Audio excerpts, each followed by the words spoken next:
हजरत अनस बिन मालिक रजी अल्लाह ताला रिवायत करते हैं कि रसूलुल्लाह सल्लल्लाहु अलैहि वसल्लम ने इरशाद फरमाया, जब मैं मेराज पर गया तो मेरा गुजर कुछ ऐसे लोगों पर हुआ जिनके नाखून तांबे के थे, जिनसे वो अपने चेहरों और सीनों को नोच नोच कर जख्मी कर रहे थे।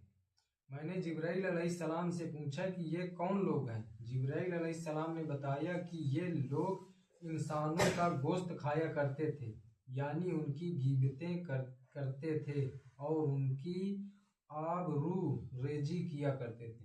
मतलब समझ लो कि गीबत करना कितना बड़ा गुनाह है। कि वही लोग हैं जो कयामत के दिन अपन तांबे के उनके नफून नहीं है, जो गीबत एक दूसरे की चुगली करे थे ना, एक मना की गया कि गीबत करे माना कि कयामत के दिन उनके तांबे के नखून नहीं है, वो अपन गोश्त नोच नोच खाएंगे। कितना बड़ा अजाब है। एक दूसरे की बुराई करने से पीठ पीछे बिल्कुल बुराई न कर, जो बोलना है सीधे सामने बोल देगा, लेकिन पीठ पीछे बुराई न करना चाहिए। ये इतना बड़ा गुनाह है। कीड़ा पाली। हजरत जाबिर बिन अब्दुल्ला रजी अल्लाह ताला फरमाते हैं कि हम नबी करीम सल्लल्लाहु अलैहि वसल्लम के साथ थे कि एक बदबू उठी। आप सल्लल्लाहु अलैहि वसल्लम ने इरशाद फरमाया, जानते हो यह बदबू किसकी है? यह बदबू उन लोगों की है जो मुसलमानों की गिबत करते थे। अब समझ गए, ये नहीं एक दूसरे के नहीं हेंट सूट के गया वो कहती से पता चला वही बुराई चल रही है। इन चीजों से बचना चाहिए। समझा, ये मजाक न मैं कहूँ। ठीक। अबू दरदा रज़ी अल्लाह ताला से रिवायत है कि रसूलुल्लाह सल्लल्लाहु अलैहि वसल्लम ने इरशाद फरमाया, जो शख्स किसी को बदनाम करने के लिए उसमें ऐसी बुराई बयान करे जो उसमें ना हो, तो अल्लाह ताला उसे दोजख की आग में कैद करेगा, यहाँ तक कि वो उस बुराई को साबित कर दे। और कैसे साबित कर सकेगा? मतलब अगर तुम कौनों के ऊपर ऐसी तोहमत लगा रहे हैं कि उसके अंदर वो बुराई है ही नहीं, तुम साबित कर दिया, फिर तुम तो मान लिया उसके ऊपर झूठा इल्जाम लगा के साबित कर दिया, कयामत के दिन का हाल नहीं है वो, इससे हदीस कयामत में साबित कर पाएंगे। ठीक है। हजरत अब्दुर्रहमान बिन अबू लैला रहमतुल्लाह अलैह फरमाते हैं कि हमें नबी करीम सल्लल्लाहु अलैहि वसल्लम के सहाबा ने यह किस्सा सुनाया कि वो एक मर्तबा रसूलुल्लाह सल्लल्लाहु अलैहि वसल्लम के साथ जा रहे थे कि उनमें से एक सहाबी को नींद आ गई। दूसरे आदमी ने जाकर मजाक में उसकी रस्सी ले ली। जब सोने वाले की आंख खुली और उसे अपनी रस्सी नजर नहीं आई तो वो परेशान हो गया। उस पर रसूलुल्लाह सल्लल्लाहु अलैहि वसल्लम ने इरशाद फरमाया, किसी मुसलमान को यह हलाल नहीं कि वो किसी मुसलमान को डराए। मतलब कौनों को मजाक मानी मुझे कौनों समाज अब हुआ यार परेशान हो गया कि मैं उस चीज को उठा लेगा, तो मुसलमान के साथ मजाक भी नहीं करना। मुसलमान के साथ का किसी के साथ भी मजाक नहीं करना चाहिए। बुरैदा रजी अल्लाह ताला रिवायत करते हैं कि रसूलुल्लाह सल्लल्लाहु अलैहि वसल्लम ने इरशाद फरमाया, मोमिन का कत्ल किया जाना अल्लाह ताला के नज़दीक सारी दुनिया के खत्म हो जाने से ज़्यादा बड़ी बात है। फायदा मतलब यह है कि जैसे दुनिया का खत्म हो जाना लोगों के नज़दीक बहुत बड़ी बात है, अल्लाह ताला के नज़दीक मोमिन का कत्ल करना उससे भी बड़ी बात है। मतलब जैसे हम लोगों ने कहो कि पूरी दुनिया अगर खत्म हो जाए तो हम लोगों ने खातिर बहुत बड़ी बात है। अभी कोरोना के टाइम में क्या हाल बना है, मरत रहे 2 4 10, लेकिन कितनी दहशत फैल रहा है पूरी दुनिया में कि अरे पूरा दुनिया है साफ हो जाती। इंसान के लिए बहुत बड़ी बात रहा है। वैसे एक मुसलमान का अगर कत्ल इंसान कर देता है तो अल्लाह पाक के लिए वो बहुत बड़ी बात है कि एक मुसलमान के लिए कत्ल कर दिया। कत्ल करना बहुत बड़ा गुनाह है। इंसान का हक नहीं है इंसान की जान लेना। हजरत मुगीरा बिन सोबा रजी अल्लाह ताला फरमाते हैं कि रसूलुल्लाह सल्लल्लाहु अलैहि वसल्लम ने इरशाद फरमाया, मुर्दों को बुरा भला मत कहो कि उससे तुम जिंदों को तकलीफ पहुंचाओ। फायदा मतलब यह है कि मरने वाले को बुरा भला कहने से उसके अजीजों को तकलीफ होगी और जिसको बुरा भला कहा गया उसे कोई नुकसान नहीं होगा। मतलब यह है कि जैसे मुर्दा कौनो खत्म होगा वो कि तुम पिछली कुछ बातें मतलब बुराई कर रहे हैं तो जो कि चाहने वाले होगा तो तुम तकलीफ पहुंचा देंगे, लेकिन जो मर चुका है होगा तुम कुछ नहीं कर सकते। क्या मतलब वो तो दुनिया से जा चुका है ना, ऐसे मना किया कि कौन से मुर्दा के जो जा चुका है दुनिया की उसकी केवल खूबियाँ बयान करनी चाहिए, ना कि उसकी बुराई। देखो एक जगह यह है, हजरत अब्दुल्ला बिन उमर रजी अल्लाह ताला से रिवायत करते हैं कि रसूलुल्लाह सल्लल्लाहु अलैहि वसल्लम ने इरशाद फरमाया, अपने मुसलमान मुर्दों की खूबियां बयान किया करो और उनकी बुराइयां न बयान करो। आप सब लिखा है। हजरत अबू हुरैरा रजी अल्लाह ताला रिवायत करते हैं कि रसूलुल्लाह सल्लल्लाहु अलैहि वसल्लम ने इरशाद फरमाया, जिस आदमी पर जिस आदमी पर भी अपने दूसरे मुसलमान भाई का उसकी इज्जत व आबरू से मुताल्लिक या किसी और चीज़ से मुताल्लिक कोई हक हो तो उसे आज ही उस दिन के आने से पहले माफ़ करा ले। जिस दिन ना दीनार होंगे ना दिरहम, उस दिन सारा हिसाब नेकियों और गुनाहों से होगा। लिहाजा अगर उस जुल्म करने वाले के पास कुछ नेक अमल होंगे तो वो उसके जुल्म के बाकद्र नेकियां लेकर मजलूम को दे दी जाएंगी। अगर उसके पास नेकियां नहीं होंगी तो मजलूम के उतने ही उस पर गुनाह डाल दिए जाएंगे। मतलब अगर तुम कौनों को सता रहे हैं, कौनों के साथ जुल्म कर रहे हैं, तो कल कयामत के दिन तुम्हारा नेकी होकर दे दी जाएंगे और होके जो बुराई है तुम्हारे ऊपर ट्रांसफर कर दी जाएंगे। ये चीज़ है। एक जगह यह है कि जैसे कि अगर हम ताकतवर हैं, हम तुमका अबे तुम हमसे छोट हो, अगर हम तुमका सतावन या मार दें, तुम नहीं हमसे लड़ने लगे, तो एक हिसाब हमका देंगे परी कल कि अगर यहू तक बताओगा कि जैसे एक सींग वाली बकरी अगर बगैर सींग वाली बकरी का मार दे तो कल वहू का नहीं हिसाब देंगे परी कि उसके पास सींग ना रहा तूने कैसे। हजरत अबू बरजा असलमी रजी अल्लाह ताला रिवायत करते हैं कि रसूल अल्लाह सल्लल्लाहु अलैहि वसल्लम ने इरशाद फरमाया, आए वो लोगों जो सिर्फ जबानी इस्लाम लाए और ईमान उनके दिलों में दाखिल नहीं हुआ, मुसलमानों की गिबत न किया करो और उनके ऐबों के पीछे न पड़ा करो, क्योंकि जो मुसलमानों के ऐबों के पीछे पड़ता है अल्लाह उसके ऐब के पीछे पड़ जाता है और अल्लाह ताला उसके जिसके ऐब के पीछे पड़ जाते हैं उससे घर बैठे रुसवा कर देते हैं। फ़ायदा, हदीस शरीफ के पहले जुमले से इस बात पर तंबीह की गई है कि मुसलमानों की गिबत करना मुनाफिक का काम हो सकता है, मुसलमानों का नहीं।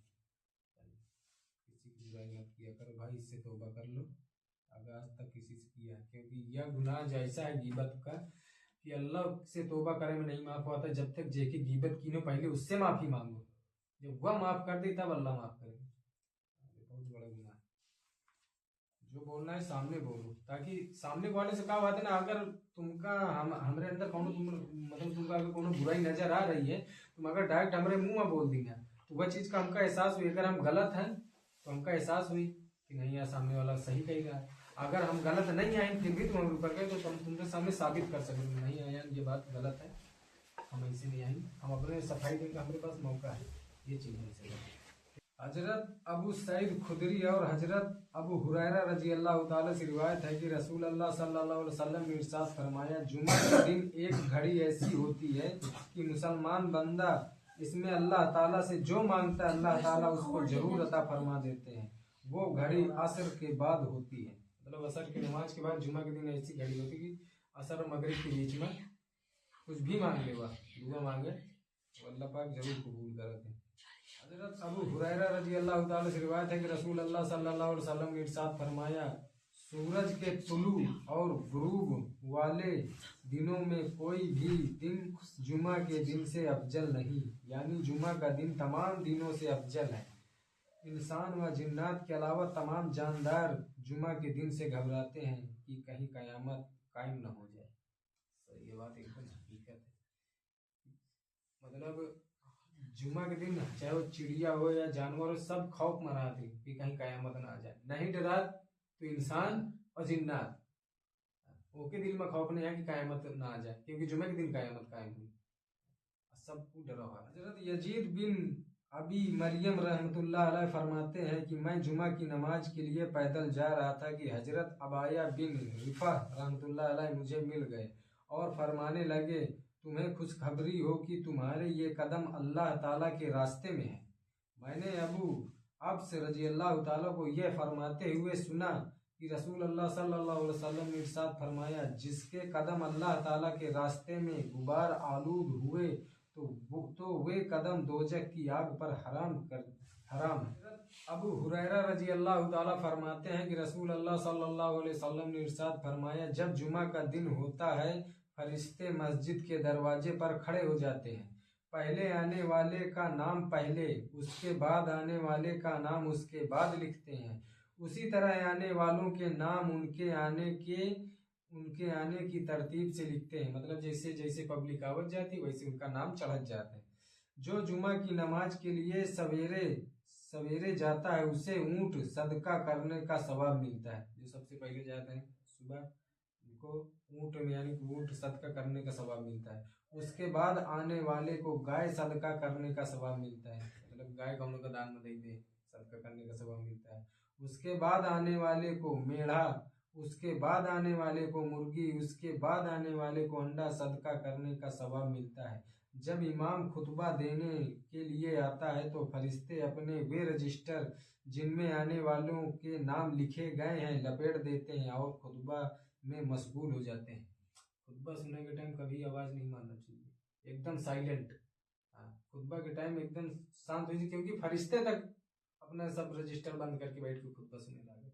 इंसान शैतानी, छोटे छोटे बच्चा है, खैर कोई बात नहीं, इंसान उंगली करता है, ऐसा नहीं करना चाहिए। खुतबा बहुत शांति से सुनना चाहिए। हजरत सलमान फारसी रजी अल्लाह ताला से रिवायत करते हैं कि रसूल अल्लाह सल्लल्लाहु अलैहि वसल्लम ने इरशाद फरमाया, जो शख्स जुमा के दिन गुस्ल करता है, जितना हो सके पाकी का एहतमाम करता है और अपना अपना तेल लगाता है और अपने घर से खुशबू इस्तेमाल करता है, फिर मस्जिद जाता है, मस्जिद पहुंचकर जो दो आदमी पहले से साथ बैठे हों उनके दरमियान में नहीं बैठता और जितनी तौफीक हो जुमा से पहले नमाज पढ़ता है, फिर जब इमाम खुतबा देता है उसको तवज्जो और खामोशी से सुनता है तो उस जुमा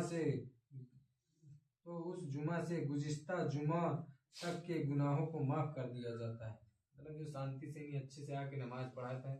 अब बैठे हैं सब लोग, अब हम पीछे आए तो हमारा फर्ज है कि हम पीछे एकदम पीछे बैठा, आगे नहीं बैठ सकते, ये खसक अपने यहाँ कभी नहीं होता ना, वैसे नहीं करना चाहिए। तो ये जो ऐसा मतलब करता है तो कि यह जुमा से जो पिछले जुमा तक के होते गुनाह अल्लाह पाक से माफ़ कर दे। हजरत अबू बकर रजी अल्लाह ताला से रिवायत है कि रसूलुल्लाह सल्लल्लाहु अलैहि वसल्लम ने इरशाद फरमाया, जो शख्स सुबह की नमाज जमात के साथ पढ़ता है वो अल्लाह ताला की हिफाजत में होता है। जो अल्लाह ताला की हिफाजत में आए हुए शख्स को सताएगा अल्लाह ताला उसे औंधे मुंह जहन्नम में फेंक देंगे। अब समझो ऐसी बातें नमाजी आदमी से नहीं बहुत सद के जुबान निकाला चाहिए। अगर ओके दिल में जरा से तुमसे तकलीफ पहुंच गई समझो औंधे मुंह जहन्नम में फेंक दिया जाएगा।